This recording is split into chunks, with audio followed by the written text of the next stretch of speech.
Tereza, jel se vi plašite tih aditiva u sokovima, u čokoladi? Ma znate, ja živim na selu. Ja živim u selu Čilipi, u svojim Konavlima i znam situaciju na selu. Znam situaciju, bar što se Konavala tiče, a ne vjerujem da se situacija tamo ne razlikuje puno od stanja u selima diljem Hrvatske.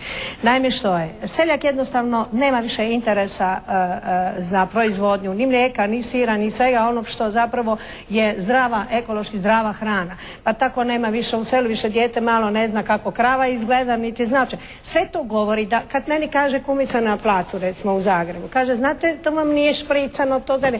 Pa nisi ti špricala, šprica je ona od ozgor, dakle u zemlji je već to išpricano i tako ispricano raste i truje. A ovo što se tiče ovih sladoleda, ovih slatkiša i ovog svega, a šta ja znam, ja bi to radije doma učinila pa bi ja. Ali u svakom slučaju, te etikete koje su naljepljene na 3 etikete, obično su tako sitna slova, ti moraš staviti 5 očala da uopće pročitaš što tu piše. A kako ćeš ti znati, a to ti ja kažem.